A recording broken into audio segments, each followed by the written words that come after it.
오늘 이 시간에는 갑절의 영감을 구할 때라는 제목으로 하나님의 말씀을 함께 나누도록 하겠습니다. 요즘 여러분들은 어떤 소원함을 가지고 하나님 앞에 기도하고 있습니까? 아마 어떤 분들은 육신의 질병으로 고생하는 가족들의 건강 회복을 위하여 아마 간구하시는 분도 계실 것입니다. 또 어떤 분은 어려운 경기 속에서 그 힘든 환경 속에서도 사업장을 경영하고 또 일터로 나가는 가족들을 위하여 기도하시는 분도 계실 것입니다. 또 어떤 분의 경우에는 자녀들의 앞길을 걱정하면서 형통한 길이 열리기를 위하여 기도하고 있을 줄 믿습니다. 저는 우리 부곡교회 담임 목사로서 늘 새벽마다 기도하면서 우리 부곡교회에 속한 모든 성도들의 그 간절한 소원의 기도의 제목들이 꼭 이루어져서 하나님께 영광 돌리는 은혜를 입으시기를 예수님의 이름으로 축원드립니다. 여러분, 무엇보다도요, 여러분들이 영육간에 강건하시기를 예수님의 이름으로 축복합니다.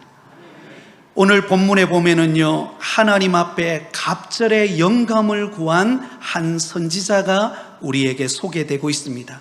그는 바로 엘리사 선지자입니다.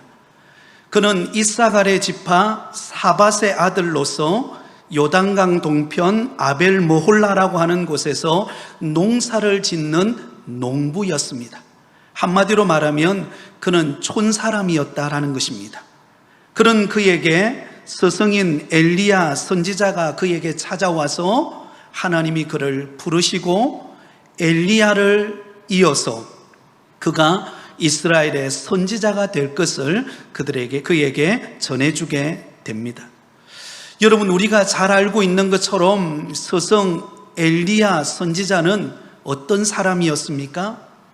엘리야 선지자는 정말 대단한 신앙의 인물입니다. 이 엘리야 선지자는 구약을 대표하는 선지자입니다. 또한 하나님께로부터 큰 능력을 받은 선지자이기도 했습니다. 갈멜산 꼭대기에서 여러분 우상을 숭배하는 거짓 선지자들과 함께 기도할 때 하늘로부터 불을 내려서 응답을 받았던 사람이 엘리야 선지자입니다. 또한 3년 반 동안 비가 내리지 않는 것을 보면서 하나님 앞에 간절히 기도함으로 비가 내리게 했던 선지자, 바로 그 위대한 능력의 선지자 엘리야 선지자였습니다. 그러나 여러분, 지나가는 세월 앞에는 장사가 없죠. 모세의 뒤를 이어서 여호수아가 이스라엘 백성들을 이끄는 지도자가 되었던 것처럼 세월이 흘러 스승이었던 엘리야를 시대가 이제 저물어 가고 바로 그의 후계자 엘리사 시대가 열리는 바로 그 순간이 된 것입니다. 바로 그 순간에 이 엘리사는 하나님께 부름을 받아 하늘로 승천하는 엘리야 선지자에게 간절히 한 가지 간구하는 기도의 제목이 있었습니다. 여러분, 그것은 돈도 아니었고요, 권력도 아니었고 어떤 기술도 아니었습니다. 엘리사가 그의 스승 엘리야가 승천할 때 그에게 간구했던 것은 바로 성령의 갑절의 영감을 나에게 허락해 달라라고 하는 간구였습니다. 열왕기하 2장 9절 하반절에 보면 이렇게 말씀합니다. 엘리사가 이르되 당신의 성령이 하시는 역사가 갑절이나 내게 있게 하소서 하는지라. 여러분, 스승 엘리야 선지자에게 임하였던 그 성령의 영감이 갑절이나 더 나에게 임하기를 간구하고 있다라고 하는 것입니다. 오늘 이 시간 예배드리는 사랑하는 우리 부곡교회 성도들 여러분에게 하나님께서 복을 주시되 갑절의 영감이 부어지는 은혜가 있기를 간절히 소원합니다.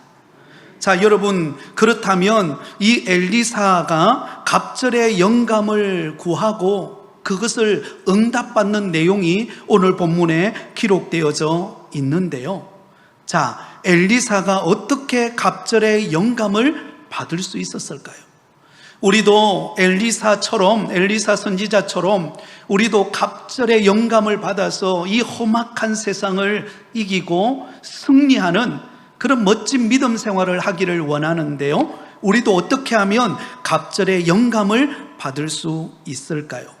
엘리사 선지자가 갑절의 영감을 구하고 받는 그 과정을 통해서 우리는 그 비결을 찾고 하나님 앞에 구하는 시간 되기를 원합니다. 첫 번째로 여러분, 그는 현재의 자리에 안주하지 아니하고 그는 머물러 있지 않았다라는 것입니다. 현재의 자리에 안주하거나 머물러 있지 않았다는 거예요. 자, 오늘 본문 2절과 4절과 6절 말씀에 보면 스승 엘리야 선지자가 엘리사에게 그곳에 머물라라고 하는 지명의 이름들이 나오고 있는 것을 볼 수 있습니다. 그런데 참 신기하게도요, 엘리사 선지자가 그곳에 머물지 않고 계속해서 그의 스승 엘리야 선지자를 따라가는 것을 발견하게 됩니다. 여러분 2절을 볼까요? 엘리야가 엘리사에게 이르되 청하건대 너는 여기 머물라, 여호와께서 나를 베델로 보내시느니라 하니 엘리사가 이르되 여호와께서 살아계심과 당신의 영혼이 살아있음을 두고 맹세하노니 내가 당신을 떠나지 아니하겠나이다 하는지라. 이에 두 사람이 베델로 내려가니 청하건대 너는 여기 머물라. 그곳이 어디였습니까? 길갈이었습니다. 길갈에 머물라고 엘리야 선지자가 엘리사에게 말했지만 엘리사 선지자는 거기에 머물러 있지 아니하고 엘리야 선지자가 가는 베델로 내가 따라가겠다라고 하며 베델로 갑니다. 자, 4절을 보시기 바랍니다. 엘리야가 그에게 이르되 엘리사야 청하건대 너는 여기 머물라, 여호와께서 나를 여리고로 보내시느니라. 엘리사가 이르되 여호와께서 살아계심과 당신의 영혼이 살아있음을 두고 맹세하노니 내가 당신을 떠나지 아니하겠나이다 하니라. 그들이 여리고에 이르매. 자, 여러분 베델레에 도착했는데 하나님께서 스승 엘리야 선지자를 여리고로 보내는 거예요. 그러자 엘리사 선지자도 그의 스승 엘리야를 따라서 어디로 갑니까? 여리고로 갑니다. 자, 6절입니다. 엘리야가 또 엘리사에게 이르되 청하건대 너는 여기 머물라, 여호와께서 나를 요단으로 보내시느니라 하니 그가 이르되 여호와께서 살아계심과 당신의 영혼이 살아있음을 두고 맹세하노니 내가 당신을 떠나지 아니하겠나이다 하는지라. 이에 두 사람이 가니라. 여러분, 하나님께서 스승 엘리야 선지자를 어디로 보냅니까? 요단으로 보냅니다. 요단강이 있는 요단으로 보낼 때에 여러분 그때 누구도 따라가요? 엘리사 선지자도 그의 스승 엘리야 선지자를 따라갑니다. 여러분 스승 엘리야 선지자는 엘리사를 마치 시험이나 하듯이 함께 길을 가다가 그곳에 머물라라고 권합니다. 그런데 엘리사 선지자는 어떻게 해요? 머물지 않고 그의 스승 엘리야 선지자가 가는 곳곳마다 하나님께서 가라고 지시하는 그곳을 향하여 엘리사 선지자도 그의 스승 엘리야 선지자를 쫓아서 함께 가는 것을 봅니다. 머물러 있지 않아요. 안주해 있지 않습니다. 엘리야 선지자가 가는 그 다음 단계를 향하여 그도 함께 감으로 인하여서 뒤따라 감으로 함께하는 시간들을 보내고 있습니다. 자, 그렇다면 여러분 여기서 우리는 놀라운 영적 의미들을 발견할 수가 있습니다. 자, 여러분 여기 본문에 보면 엘리야 선지자가 갔던 곳, 그리고 그 뒤따라 엘리사 선지자가 갔던 곳 지명들이 나오죠. 1절에 보면 출발지가 되었던 길갈이 나옵니다. 그리고 베델이 나오죠. 그리고는 여리고가 나오고 마지막으로 어디가 나옵니까? 요단이 나옵니다. 자, 그런데 여러분 여기 기록되어 있는 이 지명들을 가만히 보면은요, 이 여정은 마치 우리 그리스도인들, 예수 믿는 우리 성도들의 신앙생활 여정의 축소판이라고 말할 수 있습니다. 이 지명들이 가지고 있는 영적 의미들을 살펴보면은요, 우리의 신앙생활의 여정이라고 말할 수가 있습니다. 자, 먼저 출발지가 어디입니까? 길갈입니다. 자, 길갈이라는 곳은 어떤 곳이었을까요?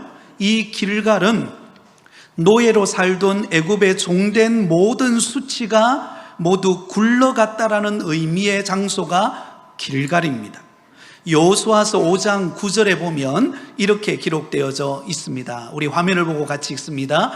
여호와께서 여호수아에게 이르시되 내가 오늘 애굽의 수치를 너희에게서 떠나가게 하였다 하셨으므로 그곳 이름을 오늘까지 길갈이라 하느니라. 아멘. 여러분, 길갈이라고 하는 이 지명의 이름의 뜻이 무엇입니까? 바로 애굽의 종되었던 모든 수치가 떠나갔다, 수치로부터 벗어났다라는 의미의 장소가 길갈입니다. 그러면 이 길갈이라는 장소는 영적인 의미로서 어떤 장소일까요? 바로 저와 여러분이 예수 그리스도를 구주로 영접하고 죄 사함을 받았던 바로 그때를 말하고 있는 것입니다. 저와 여러분이 예수님을 구주로 영접하고 구원받은 때, 그래서 나의 죄를 자복하고 회개하고 이제부터 예수님만 믿고 믿음으로 살겠습니다, 그 구원의 감격을 경험했던 곳, 바로 그곳이 어디입니까? 길갈이라고 하는 것입니다. 처음 예수 믿고 구원의 감격을 누리던 바로 그때를 말합니다. 사랑하는 성도 여러분, 아마 저와 여러분에게는 처음에 예수 믿고 교회 신앙생활 할 때에 처음 예수님을 만났던 그런 추억이 있을 것입니다. 처음 예수님을 내 인생의 구주로 또 내 삶의 주인으로 모셔드리고 믿음 생활을 시작했던 때가 있었을 것입니다. 아마 그때를 한번 생각해 보세요. 그때가 언제였습니까? 저는 고등학교 1학년 때였습니다. 고등학교 1학년 때 친구 따라 교회 갔다가 그때 말씀을 듣고 예수님을 나의 구주로 영접하게 되었습니다. 여러분, 신기한 것은요, 예수님을 영접하기 전과 예수님을 영접하고 난 이유는 완전히 저의 인생에 180도가 달라졌습니다. 예수님을 영접하기 전에는 제 마음에 참된 기쁨이 없었습니다. 그런데 예수 그리스도를 나의 구주로 영접하는 순간 내 인생의 모든 애굽에 노예되었던 그 과거의 옛 삶은 굴러가고 참된 기쁨과 자유를 맛보게 되었습니다. 할렐루야.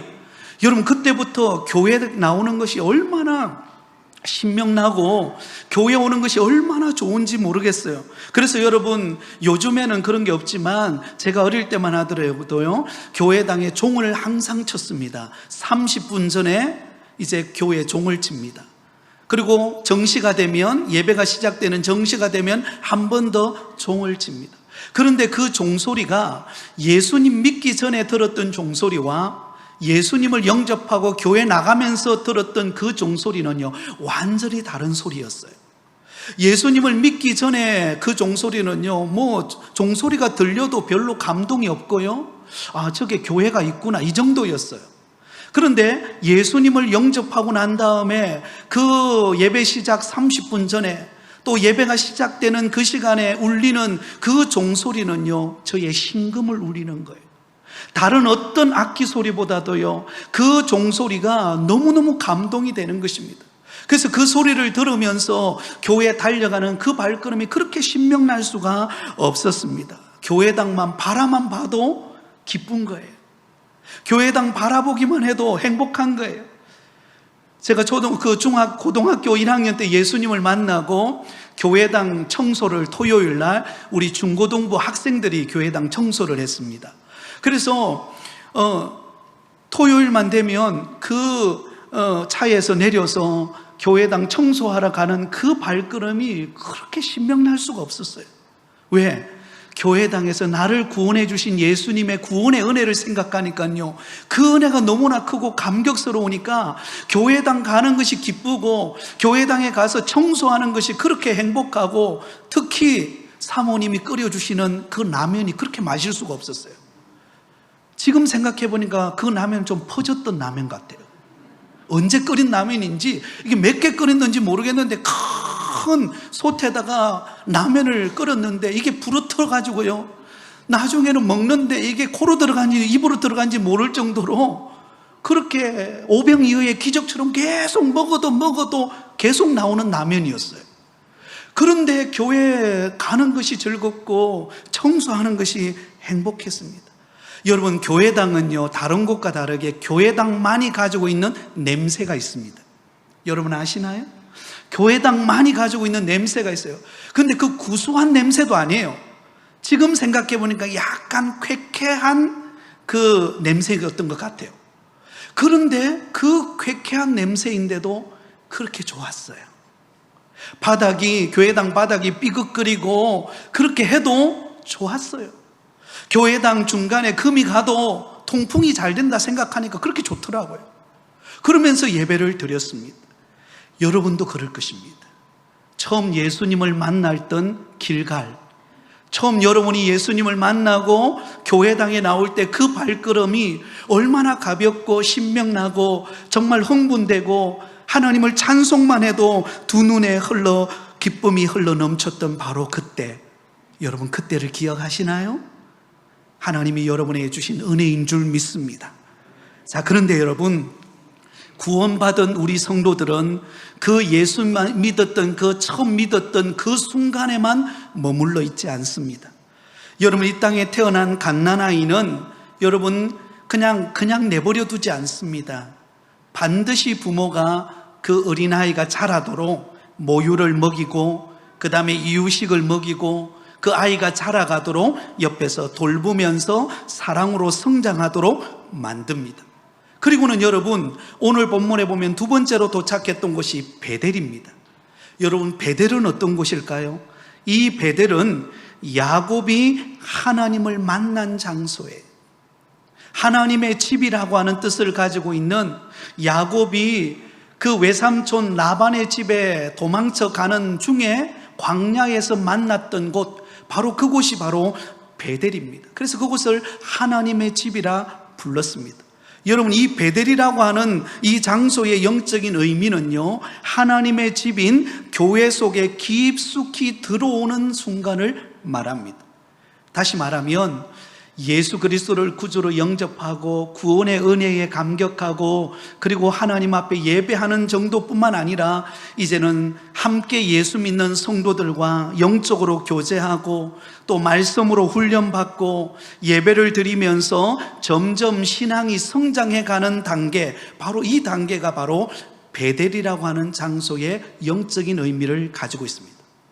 자, 그 다음에 도착했던 곳은 여리고입니다. 이 여리고는 어떤 곳입니까? 여리고는 하나님께 순종하고 믿음으로 전진하여 가나안의 첫 성을 정복했던 곳, 바로 그곳이 여리고입니다. 그 견고했던 여리고성이 무너졌던 곳, 바로 그곳이 여리고입니다. 이 말은요, 우리가 예수 믿고 믿음 생활하고 교회 안에서 은혜를 받은 것을 뿐만 아니라 세상 속에 나아가서 믿음의 선한 싸움을 싸워 믿음의 승리를 거두는 우리의 일상의 삶을 의미합니다. 자, 그리고 마지막으로 갔던 곳은 요단강이 있는 요단입니다. 이 요단강은 광야의 삶을 살면서 우리를 끊임없이 괴롭혔던 세상의 욕심과 육신의 정욕을 버리고 늘 약속의 땅에서 누리며 찬송하는 삶을 살게 하는 곳, 바로 그곳이 바로 요단강입니다. 약속의 땅에 들어와 누리며 평화의 삶을 누리는 삶, 저와 여러분이 믿음 안에서 여러분 영적으로 성숙하게 되면요, 어떤 삶 속에서도 주님이 주시는 기쁨과 평안으로 살아가게 되는 줄 믿습니다. 어려움이 찾아오면 하나님이 이 어려움을 통하여 하나님께서 예비하실 축복이 있구나, 이렇게 믿고 고난을 이겨내고, 좋은 일이 있을 때는 이 모든 것은 하나님의 은혜구나, 그렇게 감사하고 하나님께 영광 돌리는 삶, 그것을 말합니다. 자, 이러한 영적인 의미를 지닌 곳에 여러분, 엘리사 선지자는요, 그의 스승 엘리야 선지자가 하나님이 가라고 하는 곳곳마다 그는 뒤따라서 그 가는 과정을 통하여 그는 갑절의 영감의 은혜를 입게 되었다라는 것입니다. 사랑하는 성도 여러분, 그런 의미에서 볼 때에 우리의 신앙의 수준이 어디에 와 있는가를 생각해 볼 필요가 있습니다. 여러분, 예수 그리스도를 이제 갓 믿고 하나님이 주시는 구원의 기쁨, 그 감격을 누리는 곳은 저와 여러분이 있는 길갈이라고 말할 수 있을 것입니다. 또한 교회 안에서 하나님이 주시는 은혜의 말씀을 듣고 성도들과 함께 기쁨을 나누고 말씀으로 훈련받는 단계, 여러분 이곳은 베델이라고 말할 수 있을 것입니다. 또한 여러분, 그 다음에 저와 여러분이 가는 곳은 여러분, 이 세상 속에 들어가서 그곳에서 믿음의 선한 싸움을 싸워 승리하는 곳, 그곳이 여리고라고 말할 수 있을 것입니다. 그리고 어떤 환경 속에서도 흔들리지 않는 기쁨과 평안을 누리는 요단의 강에서의 모습이 있습니다. 그런데 여러분, 우리의 신앙은요, 한 곳에 머물러 있어서는 안 되는 것입니다. 다음 단계로 성장하고 또 다음 단계로 넘어가야 우리의 신앙은 성장하고 그 가운데 하나님이 갑절의 영감을 부어주시는 은혜를 경험하게 되어질 줄 믿습니다. 20년 전에 믿었던 그때 신앙 가지고 지금 살아갈 수 없습니다. 10년 전에 경험했던 하나님의 은혜, 그 은혜 가지고 오늘을 살아갈 수 없습니다. 오늘은 오늘의 은혜가 필요한 것입니다. 아멘? 오늘 내게 필요한 은혜가 있어야 되는 거예요. 오늘도 이 험악한 세상을 이겨나갈 수 있는 그런 영적인 담력이 필요한 것입니다. 그것은 20년, 30년 전에 내가 처음 주님을 만났던 그때 신앙 가지고는 오늘 이겨낼 수 없습니다. 그러므로 우리는 안주해 있어서는 안 되는 것입니다. 날마다 새롭게 믿음의 은혜를 구하면서 한 걸음 한 걸음 믿음의 진보가 이루어지는 저와 여러분 되시기를 바랍니다. 사도 바울은 이렇게 고백합니다. 빌립보서 3장 12절에 이렇게 고백합니다. 같이 읽습니다.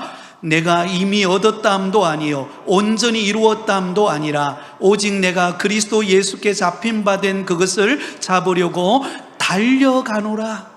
여러분, 사도 바울은 성숙한 믿음의 신앙을 가지고 있었습니다. 사도 바울을 통하여 많은 능력이 나타났고 그가 가는 곳곳마다 교회가 세워지고 놀라운 하나님의 역사가 일어났습니다. 그러면 이쯤 되면 이제 내 할 일 다 끝났다, 이제는 이 정도 되면, 이 정도 신앙이면 나는 부끄럽지 않다, 그렇게 말할 수 있는 때였습니다. 그러나 사도 바울은 그렇게 말하지 않습니다. 내가 이미 얻었다함도 아니요 온전히 이루었다함도 아니요 오직 내가 그리스도 예수께 잡힌 바 된 그것을 잡으려고 어떻게 하노라? 달려가노라. 할렐루야. 저와 여러분의 신앙이 달려가는 신앙 되기를 바랍니다.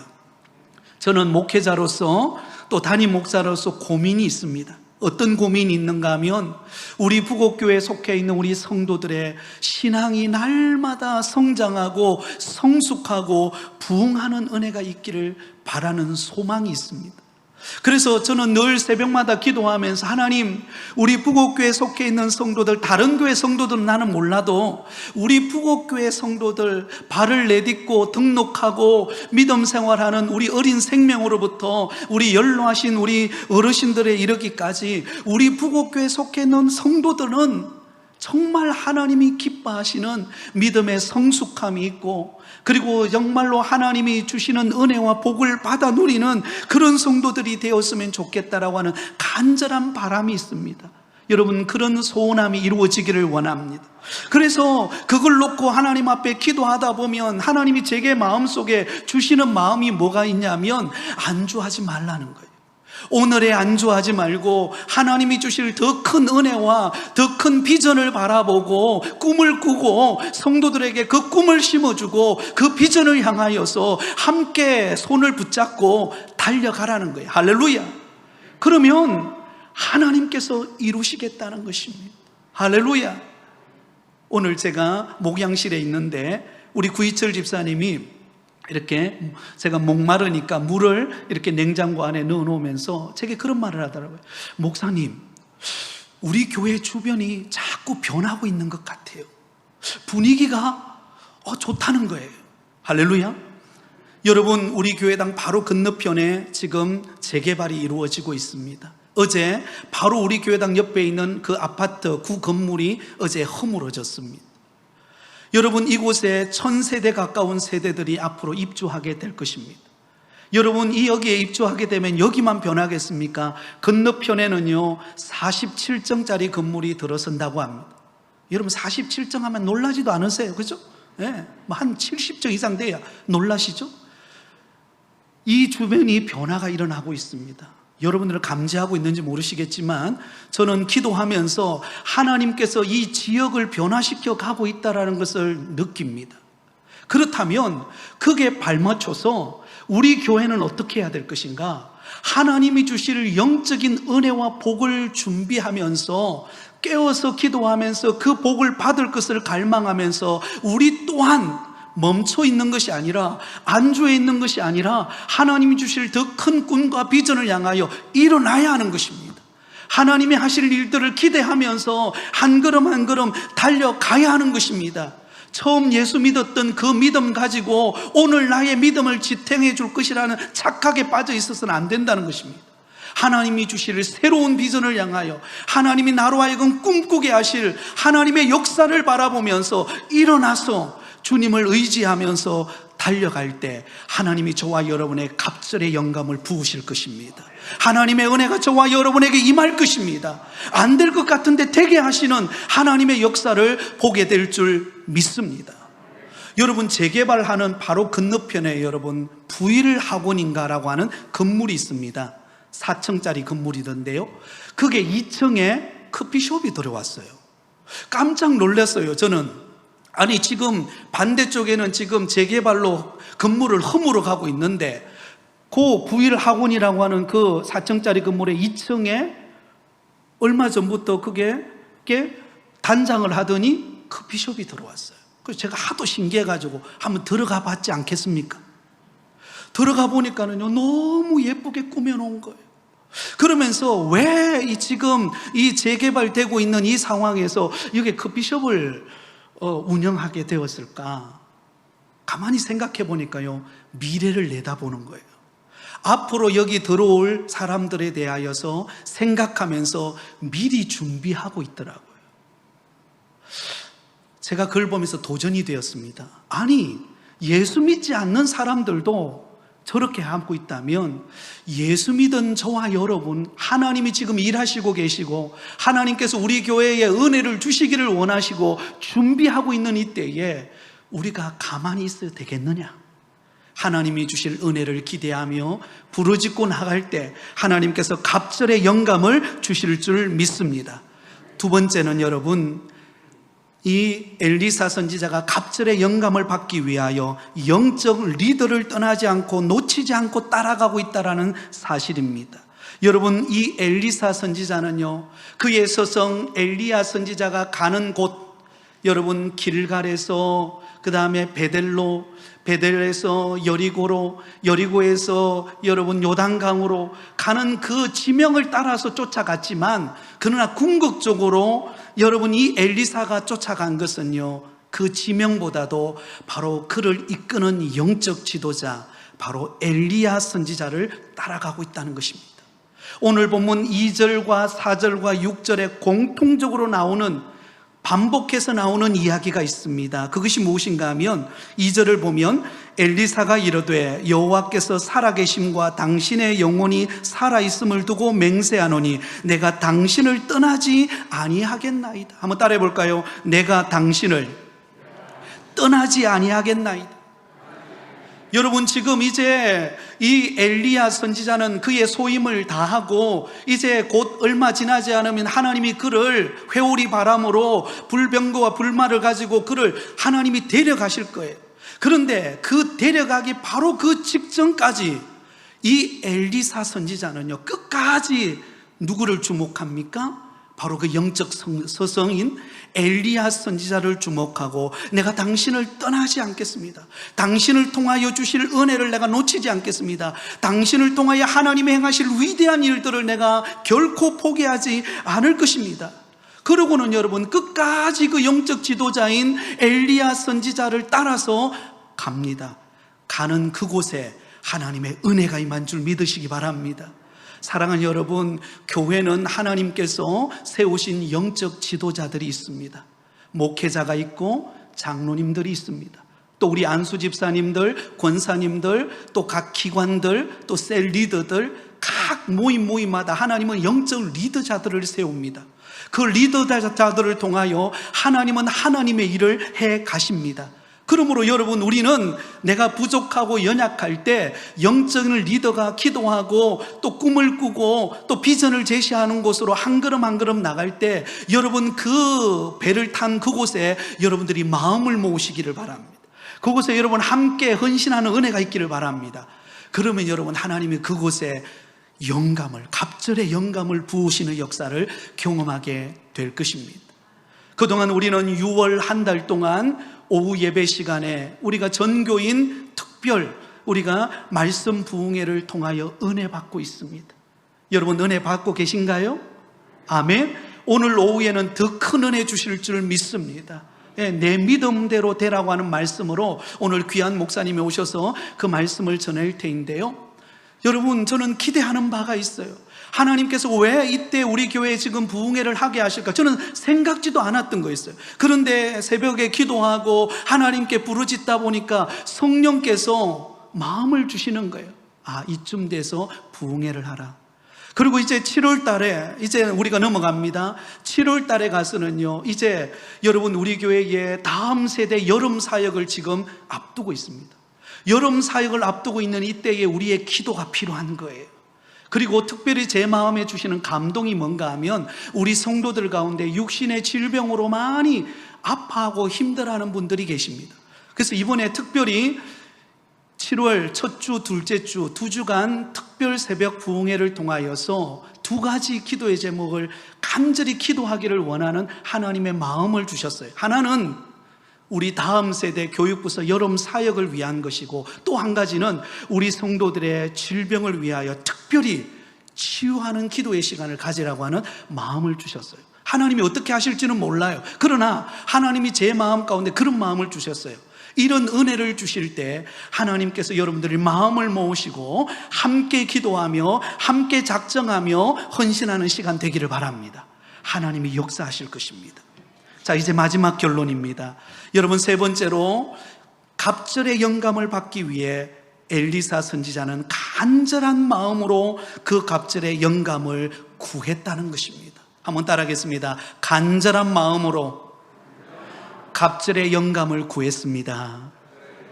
우리 9절 말씀을 읽고 말씀을 맺겠습니다. 우리 9절을 같이 읽습니다. 시작. 건너매 엘리야가 엘리사에게 이르되 나를 내게서 데려감을 당하기 전에 내가 내게 어떻게 할지를 구하라. 엘리사가 이르되 당신의 성령이 하시는 역사가 갑절이나 내게 있게 하소서 하는지라. 할렐루야. 여러분, 지금 이제 막바지에 다다랐습니다. 이제 엘리야 선지자는 여러분 회오리 바람을 타고 불병거와 불말을 타고 여러분 이제 하늘로 성천하기 바로 직전에 도달해 있는, 어떤 면으로 보면 마지막 찬스의 기회예요. 마지막 순간입니다. 그 마지막 순간에 엘리사 선지자가 엘리사에게 구하는 것이 무엇입니까? 당신의 성령이 하시는 역사가 갑절이나 내게 있기를 원합니다. 여러분, 엘리야 선지자를 통하여 역사하셨던 그 위대한 역사보다도 갑절로 임하는 은혜가 나에게 있기를 간구하고 있습니다. 사실 여러분, 그 기도는요, 쉬운 기도가 아니에요. 그래서 엘리야 선지자도 말하잖아요. 네가 구하는 것이 참 어려운 기도 제목을 내게 구했구나. 그러나 내가 하늘로 성천할 때 너에게 반드시 그 은혜가 임할 것이다. 사랑 여러분, 우리가 마음의 문을 열고 하나님의 은혜를 구하고 하나님 앞에 갑절의 영감을 구할 때 하나님은 저와 여러분에게 은혜를 베푸십니다. 하나님께서 저와 여러분의 가정에 넘치는 복으로 함께하는 역사가 일어나게 될 줄 믿습니다. 여러분, 놀랍게도요, 이 엘리사가 구한 그 기도가 그대로 응답됩니다. 여러분, 열왕기 상하를 보면은요, 엘리야 선지자가 7가지 기적을 행합니다. 그러면 엘리사 선지자는 어느 정도의 기적과 기사가 나타날까요? 14번 나옵니다. 그러니까 갑절의 복을 더 주세요. 갑절의 능력을 더 붓습니다. 사랑하는 성도 여러분, 요즘에 경기가 침체되어 있고 참 살기가 어려운 시기를 우리는 지나가고 있습니다. 이때 저와 여러분에게 필요한 것이 있다면 바로 성령의 갑절의 영감인 줄 믿습니다. 하나님의 은혜가 우리에게 부어져야 할 줄 믿습니다. 이것을 우리가 구하고 기도하고 바라보고 나아간다면 하나님께서는 반드시 우리 가운데 은혜를 주실 것입니다. 갑절의 영감을 부으실 것이고 우리 가운데 능력을 나타내실 줄 믿습니다. 여러분, 하나님은 못하시는 일이 없습니다. 우리 가운데 놀라운 일을 행하시는 분이십니다. 그 하나님을 믿고 갑절의 영감을 받아 주 안에서 승리하는 엘리사 선지자와 같은 복을 받는 저와 여러분 다 되시기를 예수님의 이름으로 축원드립니다.